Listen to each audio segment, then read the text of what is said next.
Hello there, it's Mike. And Katie. It's episode 179. The one with the Jurassic World trilogy. This week on Cup of Rad.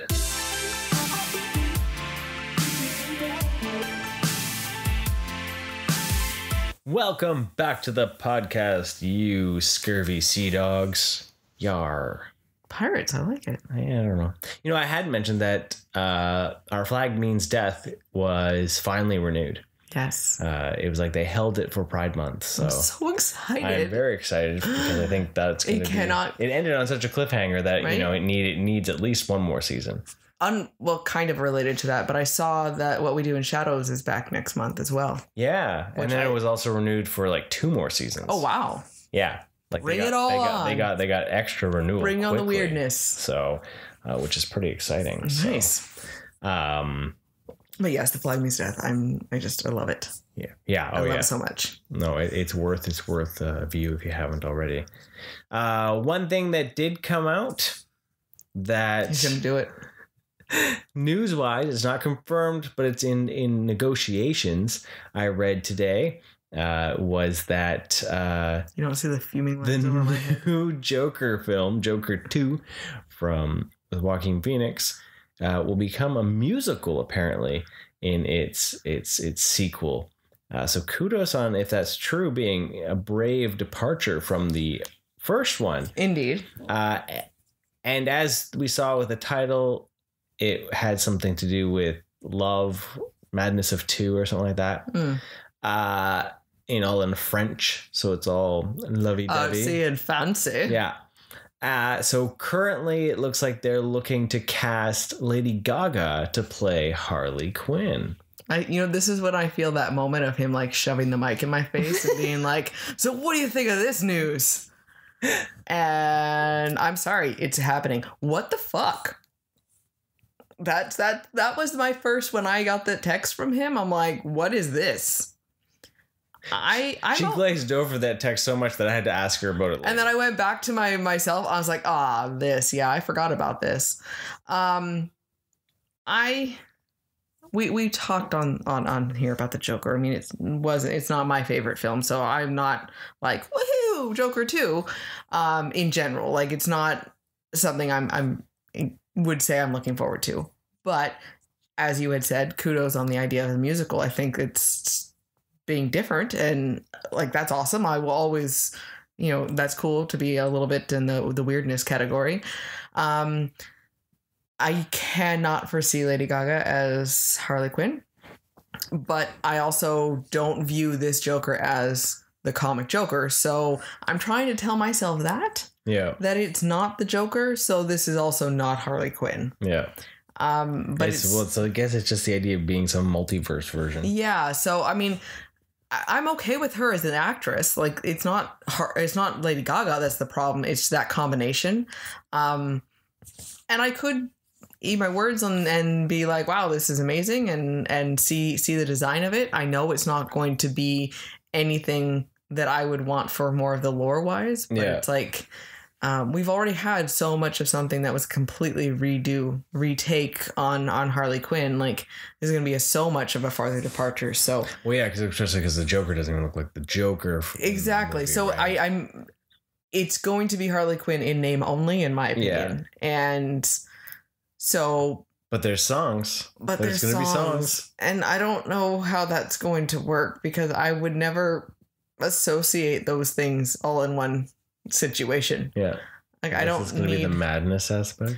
Yeah, so I guess it could be that, but to me, when I think of like more madness, I would think of more music, not as many like songs, like lyric type songs. So I don't know what I mean, like, and not Lady Gaga. But I guess if you think about it as a Broadway play, I guess something like that. It's going to be more. Like, it could be more inner monologue and stuff like that. So it's interesting, but I'm also, my initial shock of it is just like, what is this? So we'll see how it plays out, and we'll go from there. Thank you for that. Good old rage in the morning. Yeah. Right off the bat. I kept it relatively calm. No, it's good.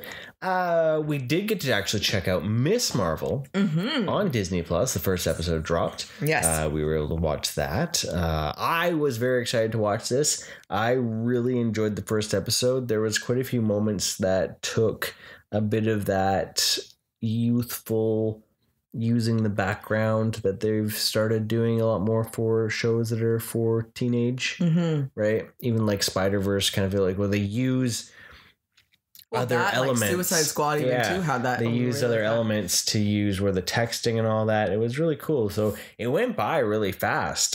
So I'm really curious to see how the next episodes will play out. I know Kiddo really enjoyed it too, and it's a character that's brand new to him at all, and so he enjoyed that fun nature of it, and it definitely kept his attention, which is cool. Yeah. So yeah, I really enjoyed it. So I'm really excited to see where that's gonna go. I know they've changed her powers and all that a bit, but the spirit of the character still sort of feels there right now, so that's where I'm in for that ride. So I like the diversity. It was nice to see so much of the Muslim culture with that too. You know, we realize how little we see it when I can tell when I'm like, oh wow, this is different.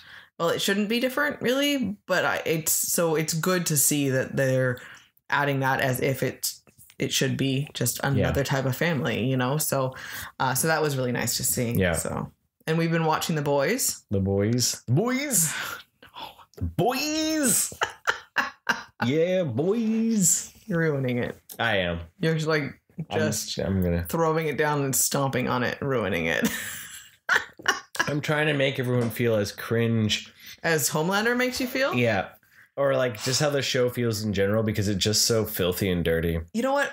Homelander is a character where he is like the worst villain ever, because every time it just keeps getting worse, and he just makes my skin crawl. Yeah. And he's so scary. And it's so uncomfortable, and he's so terrible, and it's so hopeless, and it's just like the world. It feels like the world. Oh yeah, they are doing a great job at taking that source material and updating it into our current climate for political, turmoil and how everything is. And, so they've really spun a nifty web. I know it's vastly different from the comics, but I think they're doing a good job of making an entertaining series based off of what was there, right? So, but yeah, you're right. He is a despicable human being. Yeah.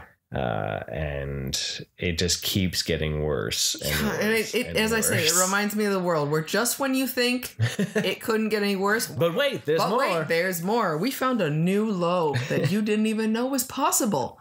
It's the world incarnate. Yeah. And at the moment, there's no real good heroes. They're all gray. Yeah. And, maybe Starlight can be seen as someone. But she's compromising a lot to try to do the good. So it also feels like the real world, where you have to grin and bear it, taken from behind. And it's just so terrible. So, you know what? It's entertaining, but it's also not really a break from the real world. It's just a different type of view of it. Right. No, but like with that though, they're doing a great job with spinning those webs and changing it, right? Yeah, exactly. I'd seen a review that talked about, how dare they make this so political, and I laughed because I was like, but it's the perfect forum for it. It's the idea, the concept of it. Even the original comics were very political, so it was at a different time, and now they're modernizing it. Yeah. So. Well, it's not like they make it so current events are actually happening. It doesn't talk about real presidents. It doesn't talk about real issues that are going on.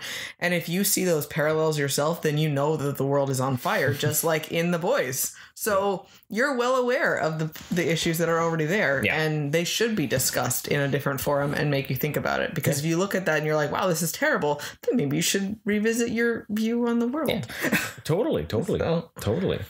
So it'll be exciting to see where that show goes to. Yeah. Especially because they've just reintroduced Soldier Boy, played by Jensen Ackles, and it's like sure a Wolverine coming out of there or something. Yeah, he's definitely is the Captain America. Yep. Right. So I'm sure a lot of people, including yourself, enjoyed when he came out of there, though. Well, it was impressive, but I also had my moment where I'm like, is it really Jensen Ackles or is this CG? Because he was just so big. So it was him. But then I figured, when I looked and I was like, nah, he would have done it. He wouldn't have allowed that. He did his interview and said that scene, all he was wearing was the cock sock. Nice. So that they wear. That's fabulous. So I mean, kudos on Jensen Ackles. So he got ripped. Dean got ripped. Yeah. So I mean, he was bulky too. He was huge, which was impressive. So. But and then Obi-Wan, another episode came out. Mm-hmm. This one was quick. It was only like a 30-minute episode. Yeah. But it was really interesting to see, and there was one scene in particular I think was really epic, seeing the almost scare tactic from the lightsaber, where when Obi-Wan went to save Leia in the dark room, it was all quiet and dark, and then just you hear the fire of the lightsaber, and then a stormtrooper goes down. Like, well, when the lights went out, I was like, please tell me he's going to turn his lightsaber on. Please tell me it's going to go on. I was so excited. And that's really all it is. They're just giant rave sticks. Yes. When it comes to us as beings, right? Rave time, right? You're going to get cut in half, rave time. Just like that. Please never give you a lightsaber. Rave time. We can buy a lightsaber here. I think I need to have a lightsaber rave. We have kiddos' toy lightsabers. I know. Lightsaber rave. Justin, come up here and have a lightsaber rave with us. Hey, we'll just... I've got the Cup of Red TikTok going, and I barely post anything on it. So oh, fantastic! You can get the lightsaber, and we'll throw on some music on it. And like it. You can dance it out. We need to find some Star Wars techno, and we'll be good to go. Mm-hmm. Okay. Anyway, back to Obi-Wan and the scare tactics of the little lightsaber rave. Yeah, I just. Hello there. We're going to rave now. Cut people in half. Here, I'm just thinking he's just gonna stand there with his lightsaber and go. No. And you're like, maim, murder, and destroy. What else is lightsabers good for? They cut people in half. Flashlights. They literally show them they are flashlights. They are very good flashlights. A dangerous flashlight. Yes, but flashlight. Not to be confused with flashlight. Yeah, we really don't want that. Would be the worst experience ever. More than that. Oh, God. That's actually the true story of what happened to Anakin. Oh. He confused it. Yeah. Wow. It was... You took it in a realm I would not have expected ever to have found. I thought the rave was enough fun, but you went weird on it, man. I didn't go weird. I'm just telling you the truth. That is the true story. That's why Anakin's so angry? That's why he cut himself in half. Oh. That's what really happened. Yeah. And gotcha. Obi-Wan found him. Gotcha. And was like, "What are you doing?" And he's like, So in the boys, we have dildo, the dildo fights. What was the hashtag? Massacred dildo. Clash of the dildos. Clash of the dildos. So, it was this is not actually a dildo. Yeah. This is a lightsaber. Yeah. And now I'm cut in half. Yeah. Okay. That's what happened. Yeah, exactly. Revenge of the dildo. Yeah. That should be a porn parody if it's not already. Revenge of the dildo. That one's going to be hard pounding. Yeah. So, well, you know what? We haven't brought it down way into the gutter for a while, so might as well. I mean, we started out with swear word. We might as well just bring it all the way home. Crack that bet. You could go forever with that. Then replace dildo with in every Star Wars title. There you go.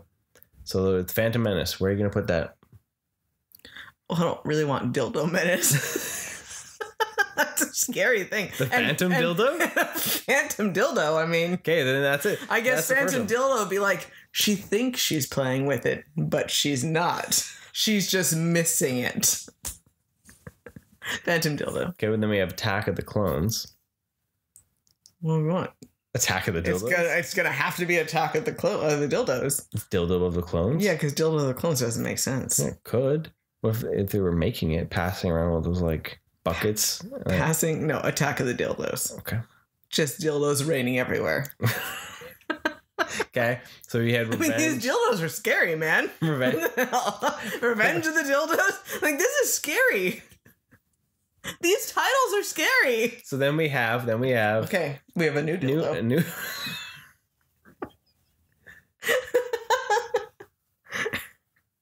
You could have also said a dildo of hope. But no, it's a new dildo. Okay. No, I guess it wouldn't be hope. Yeah, new dildo. And then we have Dildo Strikes Back. Because they're angry again. I mean, we had one moment of happiness, and then now the dildos are rising up again. And then it is the last dildo. What? That's true. No, but Return of the Dildo. Oh, yeah. Right? And then the dildo awakens. Yeah. The last dildo. The last dildo, yeah. And then the rise. And rise of the dildo. The dildo. I mean, it's just the cycle, man. It's kind of like the real world, though. It is. Like when you think about Star Wars in general, though. So who's going to make a whole bunch of Star Wars porn parodies? Oh, they've probably already been done. Yeah, they are, but I'm sure. But these are your no. titles. These need to be just dildos. These need to. They need to be like stop motion with dildos. All the dicks. Hey there. It's like Big Mouth, like the little dildo, like the little dick puppets. Or like Jackass when they were shooting dildos around. I mean, that's so funny. Or it could be more like Jackass 4 where the Godzilla monster's attacking with the penis, but same idea. Dildos, yeah. It was a stop. I like it. Stop motion with dildos, right? Yeah. Yeah. Put little googly eyes on them. It'd be fantastic. That makes everything funny. Yeah. Yep. You're welcome for that conversation. I mean, seriously debating Star Wars dildos. Thank you, boys, for giving us that hashtag. Flash of the dildos. Speaking of googly eyes,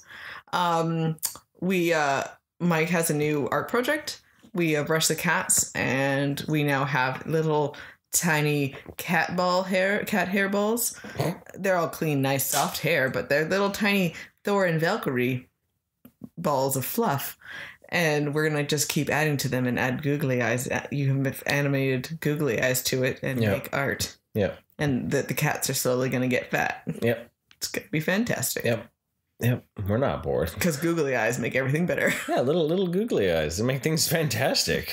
I mean... Okay. So we should probably talk about the movies. Should probably talk about what we actually... Yeah. Jurassic World, the trilogy, has now concluded. Yes. And we took it upon ourselves, after watching the Jurassic Park trilogy, to watch the Jurassic World trilogy in time for Dominion. Seemed only right. Wow. Went some so fancy. Cute. Well, there was supposed to be a dinosaur sound there. There you go. It was like the constipated T-Rex. You know what? I'm trying, man. I can't click like the velociraptors. Is that better? Yeah. I'm sorry for everyone. We're high quality. I don't even have like any substance in my body that is like making my brain all bizarre. It's just me. So it's you're happy. So Jurassic World. We did a RADnesia on that. We did. We RADnesia that thing. We did. We did it. So what were your thoughts on the original rewatch of Jurassic World? Jurassic World. Well, I still really enjoy the movie. Overall, I like the direction that it was able to take, the reinvigoration of the franchise in sequel Viagra. Right? Without like it took the idea of the park to that next level, and it almost in a realistic sort of way where you pour a lot of money in it, and less of the zoo, more of a theme park. Stealing all my best lines. I know, right? You asked me to talk first. This is what happens. This is a mistake. That was my copyright. Give my little references. That was Mike's line. But I I did enjoy that there was different dinosaurs, different things going on for it, but that it was still on the park. You know, like we had talked about with the trilogy, it was we enjoyed more of the single stories, and the fact that it was just contained on the island was interesting for sure. I think that there was a lot going on, though, just because those extra people for different things. It was a lot busier for stuff than we're used to, but it still fit within the movie itself because you didn't have a lot of extra characters being too important to the movie itself. So there's some of my first thoughts, first blurbs. I remember when we saw Jurassic World originally, I was super excited because it gave you that feeling of Jurassic Park all over again. Rewatching it, I still really enjoy Jurassic World. I still would put it up there near the top of the list, which we'll go over later. But after the break, I just really liked how they took it, and like you had said, it was the idea of seeing the park actually fully functioning, because that is something we had not seen. Exactly. We saw it. It was all okay, yeah. Right? So having that, and then also seeing that it went from more of like the animal reserve zoo to being attraction based, and it was more. It's interesting because then you can see that same idea of any of the theme park rides where they're constantly having to push the envelope. But then when you have actual creation in there, what does that turn into? Creatures, right? Yeah, and so you can't just put extra inertia on the body for a thrill ride. What are you going to actually keep amping that up? And that the ability for us to, as human beings, to adjust our expectations for fascination or fear, where we constantly, it's that adrenaline junkie where we constantly need something bigger. And at what point, more teeth, more. Yeah. And we stop thinking, is this, it still comes back to the concept, just because we can doesn't mean we should. Yeah. And this is proof in itself. And I do really like the Indominus Rex because I thought it was really interesting to show how badly their idea of Frankensteining something together can go when you don't realize how they're going to interact. You have all these traits of these animals, but they're not combined. And when you combine them, they start, now you can't even control, you have no idea of what to anticipate. Yeah. And that just made for a really good villain. So totally. Still rewatching it, I really like the movie. I don't really have a lot of problems with it. I love that T-Rex still wins. It's just a lot of fun because it takes the nostalgia of Park and then spins it just a bit that it feels different to not just feel like Park. Yeah. Right. And we get things that we've never seen before, different dinosaurs, especially the Mosasaurus. Yeah, in the water. Like, I think that's really cool. I think it's a really cool attraction. The idea that with them having it so that the seats sank down, you can see it. I like, that's a really cool thing. Concept that they would have had then, right? And all like the extra triceratops and the ankylosauruses and the pterodactyls are scary. Pterodactyls are scary in every movie, though. I know, and they're just like extra scary. How they just dive bombed everything, right? And then you can see the collapse of the park on. Just like in Jurassic Park, the idea, well, nothing could go wrong. So when something goes wrong, it's just domino effect of catastrophe. Right. And this was the same issue where, okay, well, now everyone's hoarded. Well, now look what happened when the pterodactyls were free. Because now they're all in one place and they're really easy to get and they're not covered. There's no shelter because, well, the pterodactyls will never get free. Yeah. Okay, one of our pet peeves that Kiddo keeps talking about too is the spheres of when they shut down the ride, and the idea that they were just able to manually ignore the please return to base. Well, no, we can just keep going. We're like this whole huge fancy science fiction idea, and they don't have an ability to make it so that they can only go back towards base. That made no sense whatsoever. A total recall button, right? Yeah. It should have just immediately pulled everything back. That's the idea where that's the writing for what the story needed, not what would have actually. But then you said they're trying to be on the good nature because they're hoping people would be good. But like the whole gyrosphere is a great idea, but we talked about it too with Kiddo that people would be running into the dinosaurs to cause stampedes. Yep.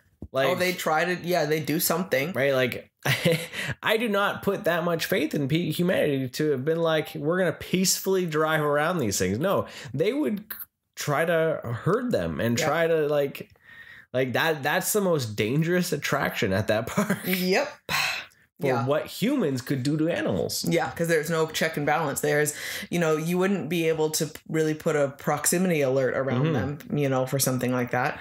And because, you can make it stop, but now you're still causing issues, right? And it was interesting to see all that, as you say, what needed to happen in the movie, right? So, but I really got a kick out of it. I like how it played out, and Jurassic World still held up after all of these years for an entertaining dinosaur movie. Yeah. Well, and I also liked that there was still that shady science portion of it, like the original Jurassic Park would have had, where they had the idea that there was still something nefarious that human nature was trying to do with dinosaurs, with having InGen still looking at such military applications, and you have the big bad guy that was just waiting for, because it's so sad when Maserati dies that he seemed like a really legitimately good person to be, wanting to have this thing run well and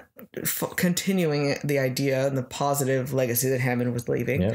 But just like that, though, he got greedy and he required them to create bigger, better creatures. Yeah, so he still is unchecked on that idea, right? But he's not. It was just for him. It was the idea of giving the people what they want, rather than how can we use this to our advantage. So it's still that blindness that happens. Because it's still going to be based on money at some point, even if he doesn't think about it. It's still money, I like the Claire on her. I like the character. She's the growth within the movie, how quickly she can pivot. So it shows that, she wasn't ever obnoxious, and it was no different than Sattler in the original, where she's still a strong woman to begin with, just being put into a different element. But how much she steps up and does what she needs to do. And I really liked that character. I think it was interesting. So nice. Fallen Kingdom was next. Jurassic World Fallen Kingdom. I'll let you run with this one first. Fallen Kingdom, when that first came out, I was super excited because we were going back to the island. It was going to get ravaged by a volcano and they were going to go try to save dinos. That was the movie that we were sold. That was the movie that we were given in its entirety in the trailers. And when they brought the dinosaurs over and I realized it was just Lost World all over again, I was really angry in theaters. Yeah. I was disappointed. So skip, how many years later, I enjoy it a bit more because now my expectations are lower. But it still doesn't have the same thrills and spills and chills, right? It doesn't feel like it's enough of a story for me to really stand out from it all, because it's another one of the ones that was just muddied with a lot going on. Yeah. Right. Well, there's not enough dinosaur experiences. Yes. It's so much more human based. Yeah. And the dinosaurs are really just there in the cages idea more than anything. You have the one Indoraptor. Yeah, that's like, when you think about it, no one gets munched when they're on the island. Yeah, it's very little of attack and the fear of that. It's just the Indoraptor, and he's scary as all can be. Like, it's terrifying. At the end. But it's really only a scene, a long scene of it through it. But you don't. Act, right? You don't really have. It's not really a dinosaur movie, right? Yeah. I mean, the things that stand out to me, because it feels like, again, we're watching two different movies. Yeah. Just two different short movies put together. I like what they're all trying to do on the island, and I understand the moral dilemma that they're facing, and it still makes me terribly sad. of all the dinosaurs dealing with all of this, only because they shouldn't have been there in the first place, right? But then I also do understand the idea of a natural selection of things, and this is just what would have happened, and that they have to deal with it, unfortunately. But then when all the dinosaurs are being stampeding off the cliff, and then they're all being, when they take off on the boat and the brontosaurus is there, I seriously want to cry every time I see it. Well, that's probably the best shot of the movie, though. It is depressing and sad, but like it's a beautiful shot, and it's the smoke, and all it's that. so full of emotion, and it captures the idea of what I wanted this movie to be more. Yeah, and I'm not complaining about it in itself, but it makes me so very sad. Yeah, and then so you have so much emotion and so much feel for what the first part of this movie. And then that same emotion never comes back. No, because then it just turns into like a PG-13 horror movie. Yeah. That's a monster movie that just... So as much as it's sad, and it's one of the most memorable parts of that movie, it gets overshadowed by, not really feeling it all come through. I don't... Yes, the dinosaurs those ones are it is what it is. I mean, some of them are probably going to survive. Who knows? Maybe if all the island got destroyed or not, most likely.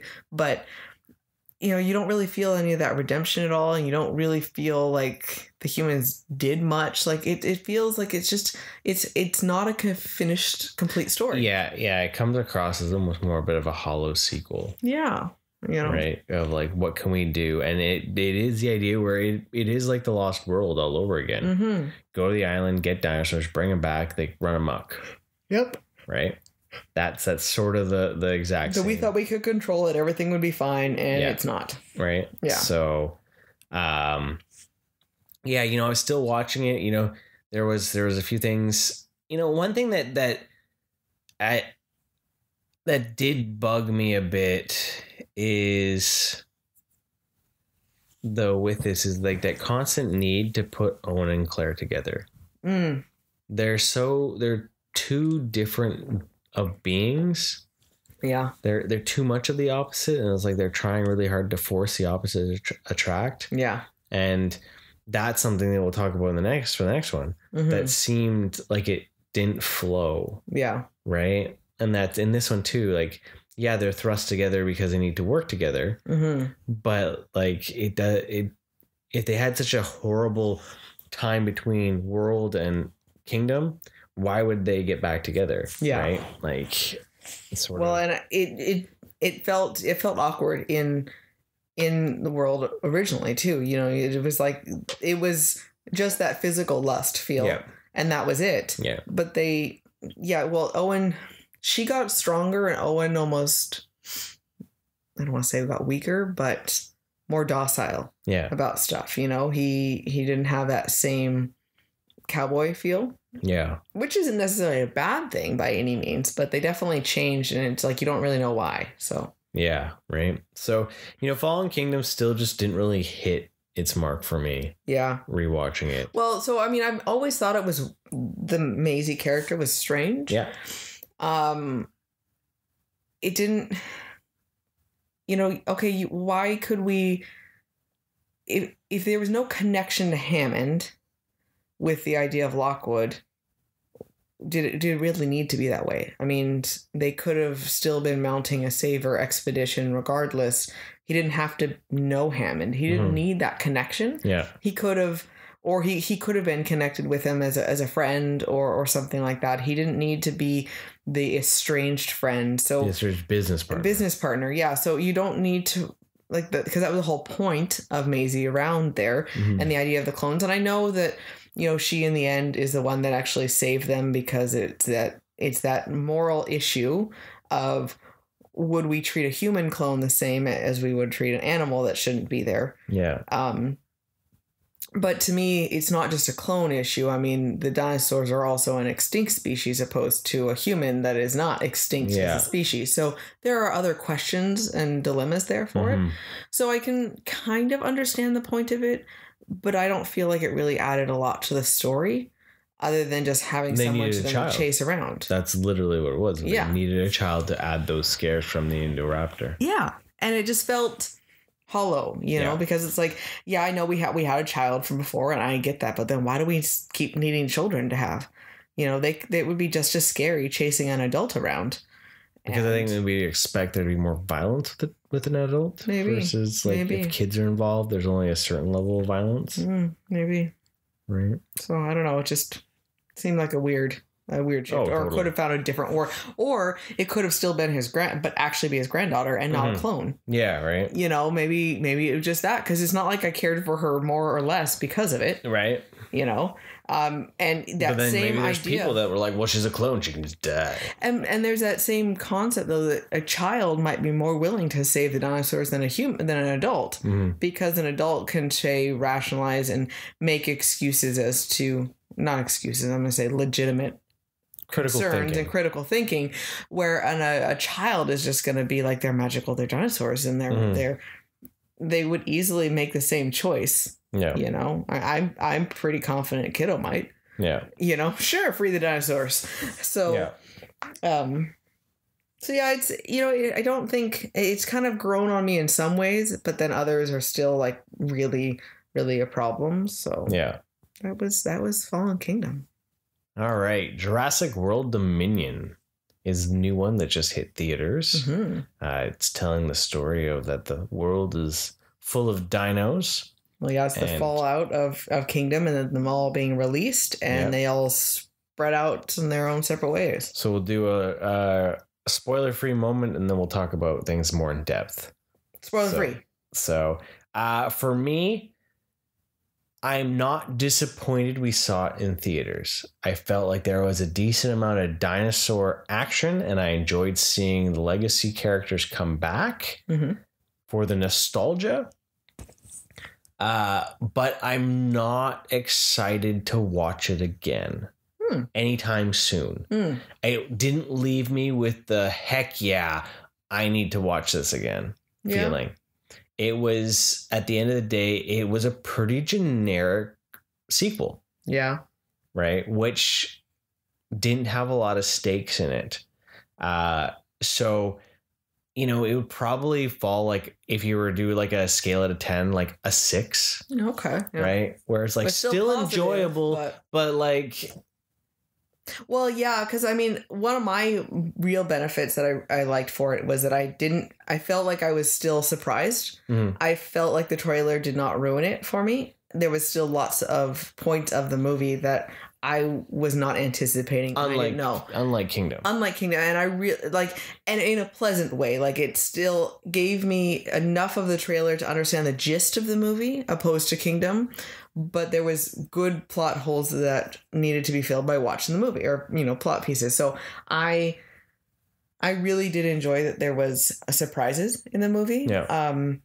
You know, I liked how the story was woven together. To me, it felt more cohesive than Kingdom was, like a complete story. There was the actual ending of it and everything like that.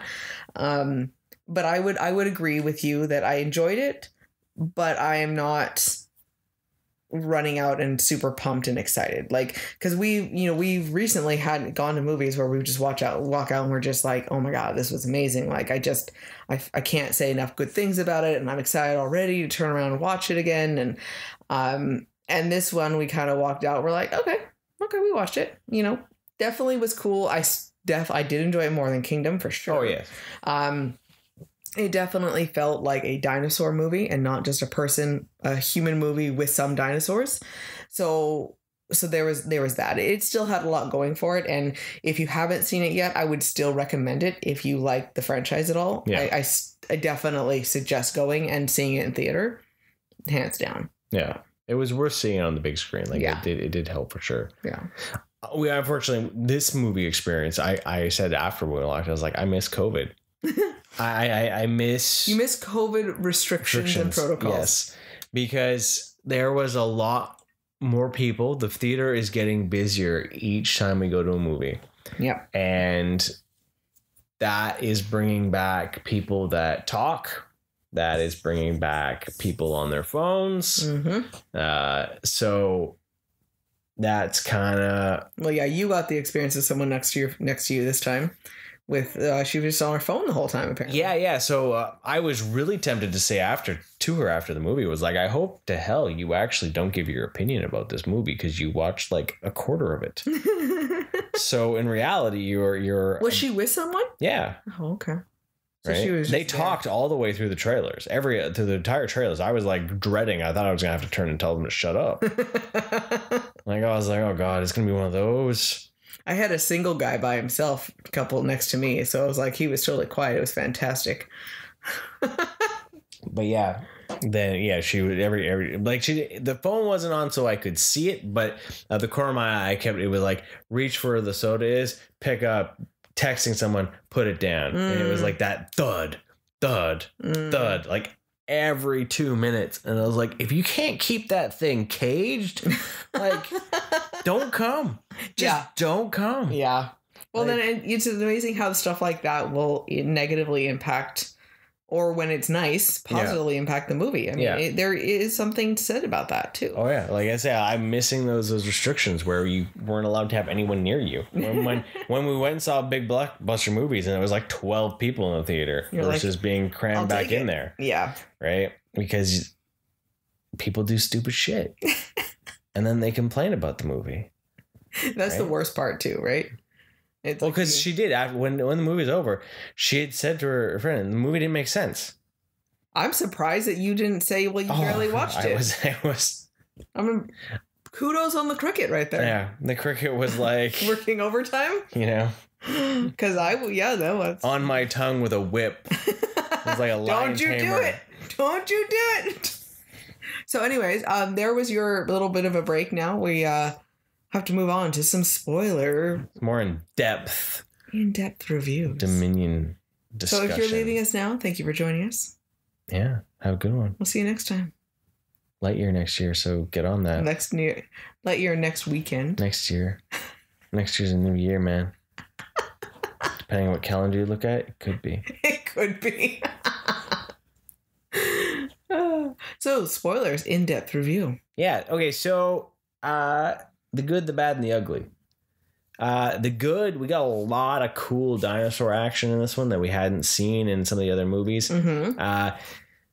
Some of the things I thought was really cool, though, was seeing the dinosaurs in and around the world, which I thought was super cool. Mm-hmm. Like different climates and areas. Different areas. But then there's also, they glazed over that so much, and that's where it's kind of in like the bad moment of like, they only saved like 18 species in Fallen Kingdom, mm-hmm. and like 1, maybe 2. Yeah. And yet our world is now infested. Well, it shows how small of an amount of gigantic creatures equal an infestation, though, right? But like there was like tons, like that whole field of triceratopses. Yeah. Like, well, because with that though, they were saying that there's been illegal breeding though, right? Yeah, but like how are they doing this? Well, and it hasn't been that many years, honestly, too. It's been 4 years. 4 years. So 4 or 5 years, yeah. Yeah, there is that too.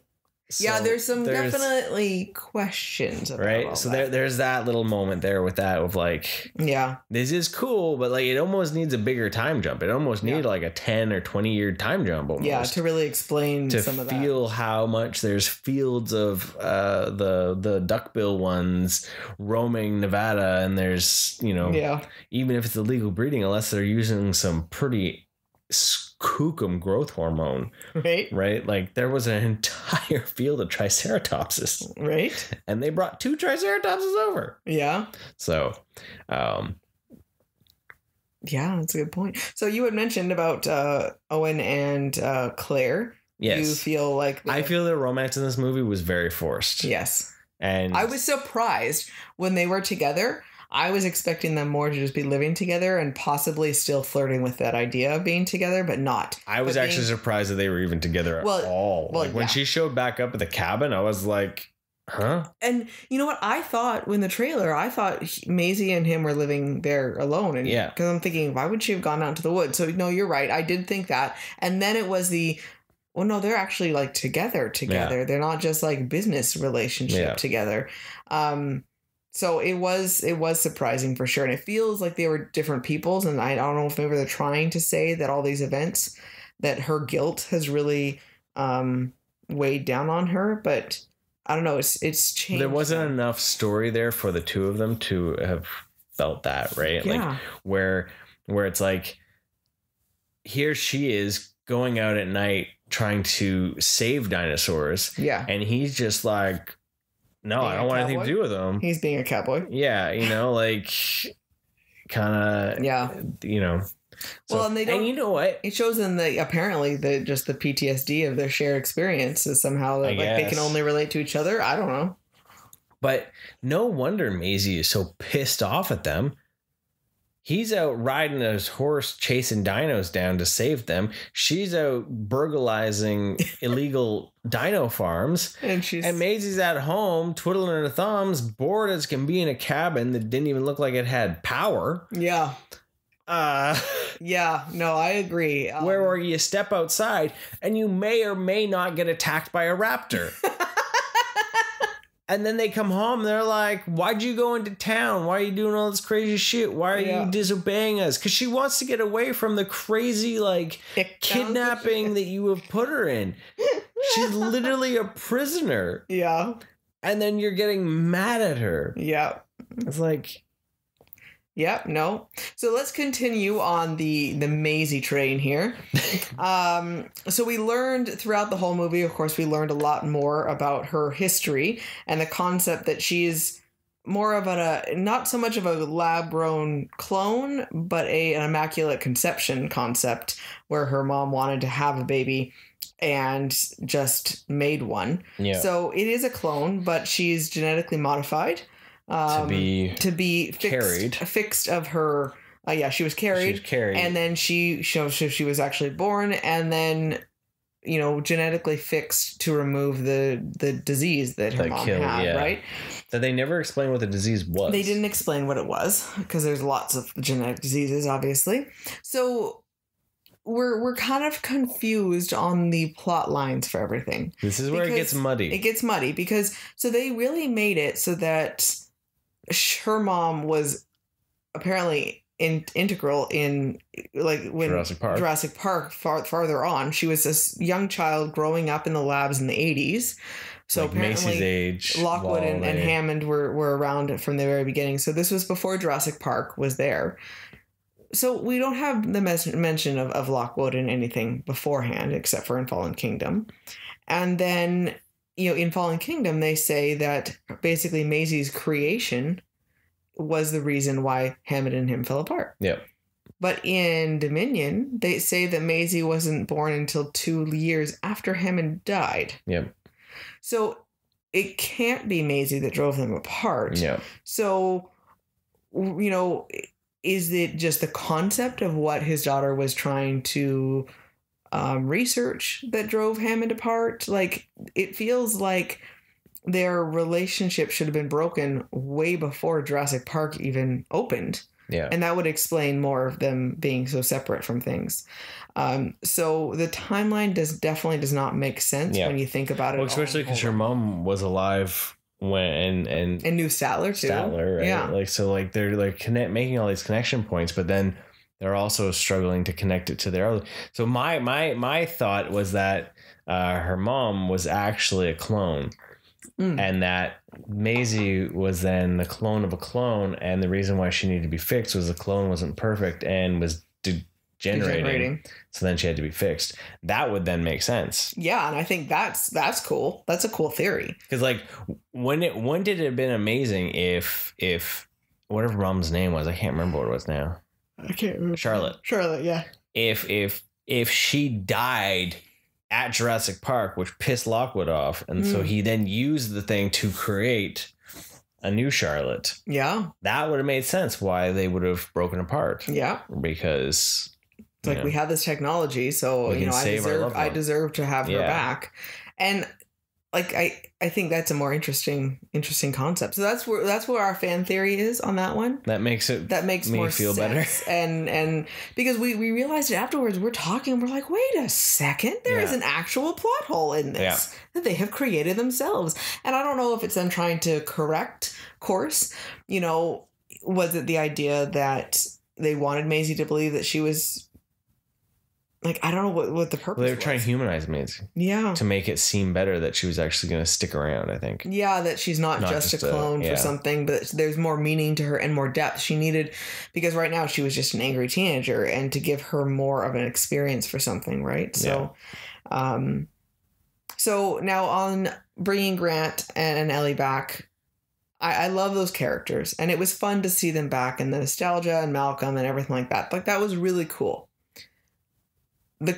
The issue, though, is that they didn't have to be there. Yeah. They could have been replaced with the characters from Jurassic World. Yeah, I'm trying to remember what their names were. Her two buddies that were in the van kidnapping the baby dinosaur. Kidnapping. And then Owen's buddy could have, you know, instead of being in French intelligence, he could have been part of that as well. So you could have used those other characters, and because Ellie at least brought, you know, the idea that she was looking into these locusts and the impact of the ecosystem, which is at least her field, and it makes sense. Franklin and Zia. Okay. Because, they were barely in this movie. Yeah, so they were such fringe, especially, like, Zia was just in the beginning and that was it. Mm-hmm. So Ellie at least had an idea. Malcolm, it's strange that they, as you had said, that they would have hired someone that was so outspoken about it for years. Yeah. And Grant was just, he wasn't there for any of his expertise. He was just there because Ellie missed lonely. Him. Yeah. Ellie missed him, and I'm single now, so now I'm going to go back to him and he'll come back to me. Like, it was actually kind of sad when I think about it, right? I didn't even think of it that way. That guy... Because she shows up and says, oh, by the way, I don't have a husband anymore, so you're going to follow me, right? Because I've asked you to. And he's just like, sure. So, sorry, I love Grant, and now I've just, like, completely taken him down off of his pedestal at the moment. Whoops. So he's just lonely, as you had said. Yeah. So, again, nostalgia is very cool, but they didn't need to be there. And what your theory too was, they almost kind of wanted, because Claire and Owen don't stand up as the same strong characters, and, you know, were they trying to distance themselves of having Chris Pratt as kind of leading man only too, right? Give some more credence to it. Yeah, no, I think the movie probably was originally written with the Franklin and Zia characters in the Statler and Grant roles. Yeah. And then it probably, after some studios stepped in and went, wait a minute, hold on. What if we get the original actors? Can we change it? And it feels like, you know, it barely took any extra scenes to put that in. Yeah. Right? That it would make sense to fit it all in there. Yeah. That being said, it was really cool to see them back. It was pretty awesome to see them back. I enjoyed it. But I look at it in that lens of, like, there's just something that doesn't make a whole lot of sense. Yeah. Right. But I was going to say something and I just lost it. I like the connections back to Jurassic Park with Biosyn, with Dodgson. Yeah. And I kept hearing the name, and Malcolm said it. Like, he almost was like trying to tell the audience. It was almost that breaking that fourth wall of, like, looking and just saying Dodgson. Yeah. And it kept being like ticking in the back of my brain for something. And then you said it after the movie, it was like, holy crap, I can't believe that I didn't make that connection. Because especially after seeing the shaving can, I saw the shaving can. I'm like, so to me, I went, well, there's a connection maybe with a company but it is with Dodgson was working for. Yeah. But I didn't put his name into it. Right. And so I did like that connection back, that it shows then they were trying to say that they were doing something positive, and there might have been a lot of positives out that could have happened, but they were still that shady company of the trying to, you know, there's a whole lot of commentary there on creating the supply and demand of things. Yeah. And the concept of how often that can be applied in a conspiracy theory feel to so many things. Oh yeah. And like what I had thrown around the idea of climate change even too, right? Do you have people that the corporations and the industries that are causing climate change also funding all of the solar panels and the ecosystem stuff and the eco products, so but that they're pushing them far enough as they can go. So they're ruining the climate and also making money off of all the people trying to combat that climate change. And they're just creating their own market and sitting back there in their little chairs and counting all the cash that's flowing across their desk because no one can connect them together and they're just become untouchable. Yeah. And it's depressing to think about. But I 100% believe that is happening. Well, yeah, because they literally, they create locusts from some era. Mm-hmm. And those were scary as fuck. They set them out onto the world that's eating crops. And they're like, in a few months' time, there'll be no crops. Unless it's the biosin crops. They're not eating the biosin crops. Yeah. You're like, oh, well, that doesn't scream that they're responsible for it at all. Right. How could they have possibly have engineered something that magically these mystical giant locusts have not eaten when they are the ones that control the dinosaurs in the world? Yeah. That didn't seem like it was going to get caught. Mm-hmm. I don't like grasshoppers. They freak me out because that was the things that would jump up out of the sagebrush when I was a child. So gigantic, terrifying locusts. Yeah, that was frightening. Super uncool. I'm surprised they didn't talk about like eating the dinosaurs. Yeah. Like creating factory farming of dinosaurs. And like think of all that meat. Like think of how much a brontosaurus for meat eaters would like. The Flintstones show us like the giant rib racks and stuff like that. Like Bronto burgers. Yeah. Where's all the food of the dinosaurs? Right. That's a good point. That's what we would do. If we see an animal, we want to kill it and eat it. But there were some really cool scenes, especially when we got there. The Malta scene I really enjoyed. That was a really cool scene. That was probably like... It was fun to see the raptors all trained and actually doing all that stuff. Yeah. Which they planned, which was really scary. Because it was like... I was actually kind of... At that point, I was starting to get a little bored. So you needed the action. It was kind of because there was a lot of setup. There was a lot of setup going on with all the different storylines trying to slowly converge. Yeah. So like once they got to Malta, then that's when the story took off. It felt like a book, which in some aspects is a lot of like even Crichton's books are like that. Where they kind of everything is all just spokes of stuff, all kind of tributaries into the main story, and then it starts happening. Yeah. So I thought that was fun, but it definitely was a bit of a slow burn in the beginning. Yeah. So then like when they get to Malta and they go into the black market and all that, it was really cool to see all the shady shit that would go down with the dinosaurs, and like even like that's where they were eating the dinosaurs on kebabs and stuff like that. But when the bad guy let out the raptors and they're all laser focused and all that, that was just really cool to see them moving around, and especially moving around the city and all that. Yeah. And seamlessly using the terrain and things, right? We're so used to car chases, but it's like being chased, running in a car from an animal was a different feel. Yeah. We're not used to that, right? Right. So that was a really cool scene for sure. And then when we do get to the place in Italy where they're like storing all the dinosaurs, they capture and all that. That's when you get back to more of that park feel, right? Yeah. So I liked that I liked the twists of like say Ramsey, because we were trying to figure out like how does Ian know about all this stuff, and it made more sense to have Ramsey off, and it shows though how we still like, even for myself, I felt like maybe he really wasn't the bad guy, or the good guy. Maybe he was the bad guy that was trying to cause like some sort of other nefarious act. And like, it was that very untrusting aspect of anyone new. And it was a refreshing thing that the good guys were actually the good guys. Yeah. They were actually doing the right thing and helping out. And there was no other, and the pilot, she was really cool. I really liked her. Yeah. And so it was Kyla Watts. Yeah, I liked those new characters with that. It was fun to see all of that. So yeah, I mean there was I was pleasantly surprised with all of that stuff, especially the end. It really came together well. Lots of good action. Yeah, the dino action at the end was really cool, especially in the Italy scene and the T-Rex still won. I mean, he has to always get a little bit of extra help from the creepy Wolverine thing. It was a sloth. It was a sloth. Yeah, you're right. A sloth. The thing was scary. It was an herbivore too. Yeah, sure. It was. I know. Scary little claws. So then you got the look at the Gigasaur.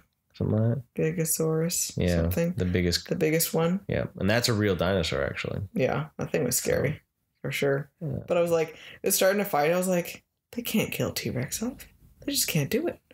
I was like, but there's no way that they can win from this thing. It scientifically still didn't make a lot of sense, but we're just going to let that go. No. It was the Godzilla, King Kong fighting. It totally was. And I'm like, are they going to do it? I was like, no, they're just going to make something happen. And, they made something That happen. was one thing, though. Like, there was no real stakes, though, I was really surprised that no one even got hurt. None of the legacies got hurt. None of the new ones got hurt. Yeah, it was more just, like, freaked out because there was locusts around, and that's about it. Yeah. But the pilot, Kyla, I was actually expecting her to be an Arnold. I don't know why. It just felt right. Well, especially when it hold on to something. She kept saying, hold on to something, hold on to this, and I was like, just say the line. Hold on to your butts. I thought it was funny that, in order to save something, they needed to create, the idea of the aerial defense system, that they needed to shut down and reboot the whole system again, and they had to go throw some master switch and everything. And I was like, this is hilarious, because I'm just watching Jurassic Park layout, though. They had to get the defense systems back online, so we got to throw this master Then there's switch. No phones that work. There was so a lot of things that they were like nostalgia bump of like what we didn't do in Jurassic World we're doing now. Right. So. And I know there's only so much that it cannot repeat itself when you have systems of a big scale, and I get some of that. Well, even the line, oh, this is the same system we used at the park, right? Yeah. So little connections like that, right? So I think the more we talk about it, the more I get frustrated with it. The little things. The realization. Stop talking about it. But no, just all those parallels, it almost. I guess it's that idea, like even with. The whole world trilogy parallels the park trilogy. Very much so. And, it's kind of sad when you think about that they never really took it further. Like, Dominion actually breaks that a bit. It breaks it only because it's got so much Because space. It's not dealing with just a park. It's dealing with more. But at the heart of it, though, it's just a raptor baby gets taken. And you made a promise. We have to return the raptor baby to the mama. Yeah. That's the Jurassic 3 connection. Yep. Right?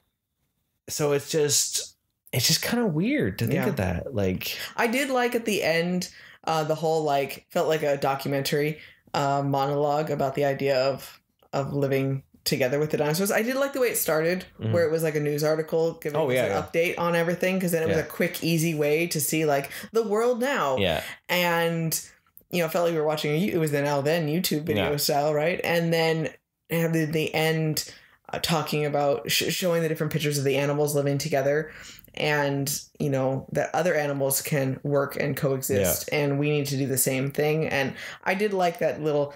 But it was a nice rosy package of it, right? We never really solve any of the problems. You brought down bison, and yes, it's supposed to be protected, but humans have still deemed it protective. Who's going to walk in and decide that it's no longer protected? And you're still going to have the black market, and you're still going to have all of the illegal breeding, and you still all the problems that mankind will take advantage of something like this, and so I want to focus on the hope of it all, and you want to try to see that, but it definitely still leaves a lot of openness to it. Now we're going to jump ahead, and nuclear war has hit. Dinosaurs are still alive, and now we don't have cars.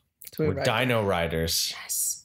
Kiddo kept saying when the flaming locusts were falling from the sky, he's like it's like they're recreating the asteroids coming down and hitting them, and that's all I could think of too. And I'm like, these poor things have been reliving giant balls of flaming things falling. At least from the they wouldn't have remembered it. I know, but still, I still had that feeling of like. Yeah.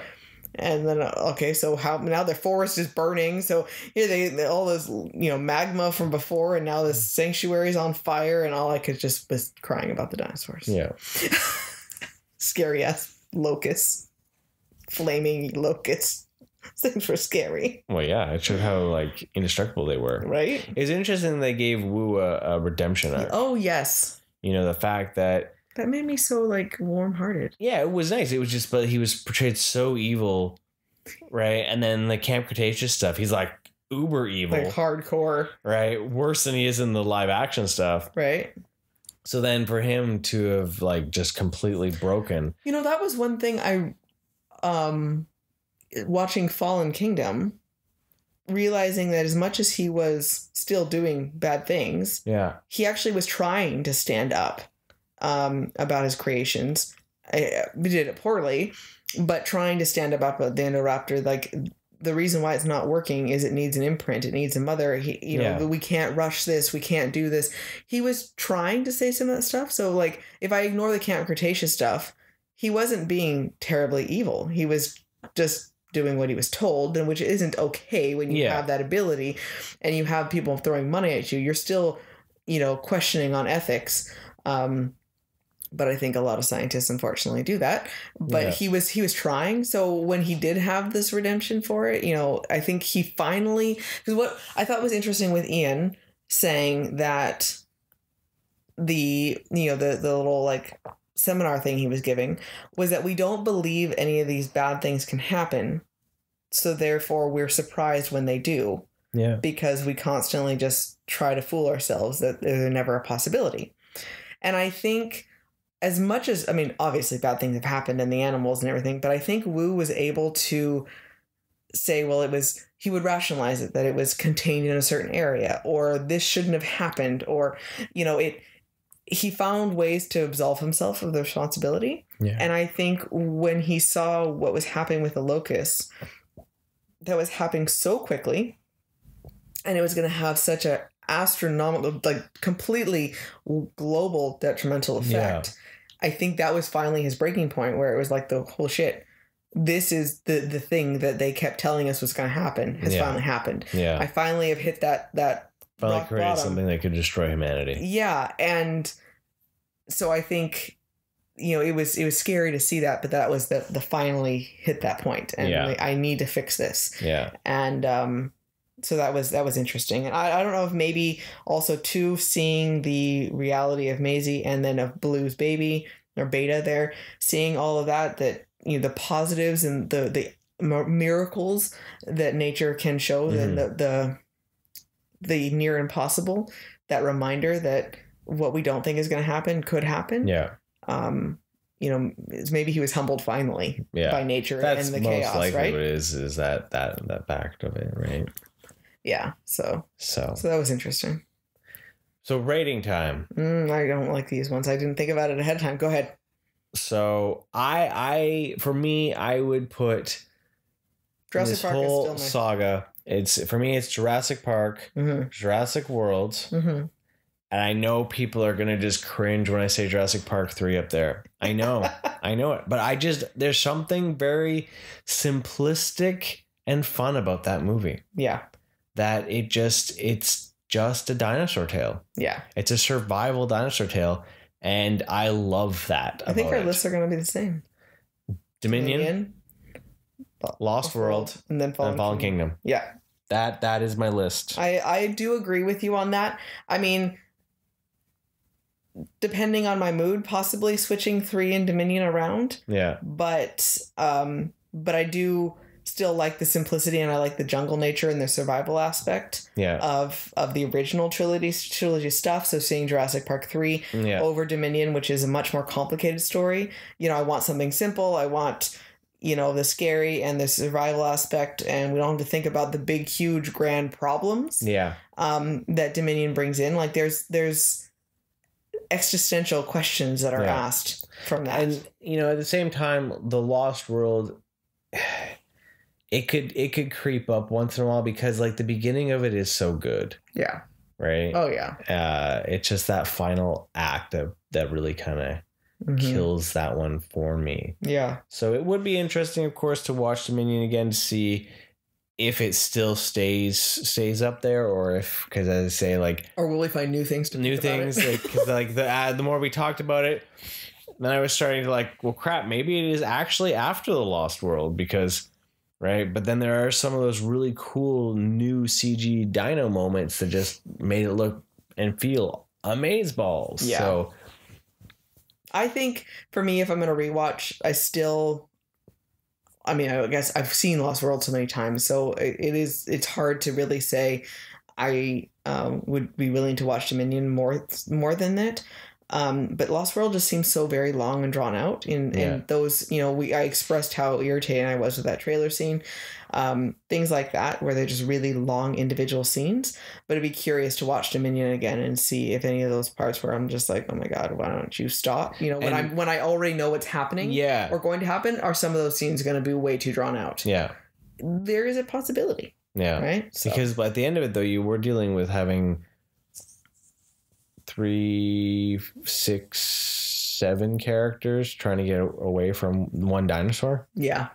Like, there was a bit of like, seriously? Yeah, there was a why didn't any of you just get munched? Like, it was way like... Yeah, everyone was safe. Yeah. Especially like up in that treehouse thing and... Yeah. They didn't have any fodder. Yeah, you're right. There was no... Because there's always been barely any human kills in this movie. Yeah.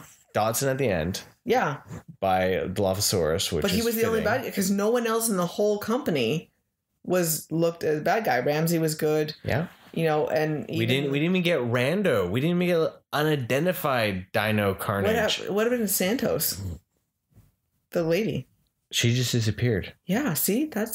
You're right. Not enough fodder. Right? That's a big, huge red mark. That's one thing that the Lost World gave us, was a shit ton of fodder. There is a really short time. Everyone died in 30 seconds, but still. Like, yeah, you think about it, like, yeah. There wasn't a lot. There was like it was like they made that one scene with the black market guy. Even Fallen Kingdom had lots of people dying at the end. And in the auction scene and everything like that. Yeah. There was more fodder in that. Unless that scene with the 2 dinos that bite that guy's arm and then the final one comes and bites his head. If that was just like too much for the PG-13 rating, so they're like, no more human kills. Everyone's gotten weak and light. Apparently. Wow. Okay. Well, on that note, I think then we've talked this through. Yeah, pretty much. Thanks for joining us, everyone. Have a wonderful day. And remember, stay rad, dudes.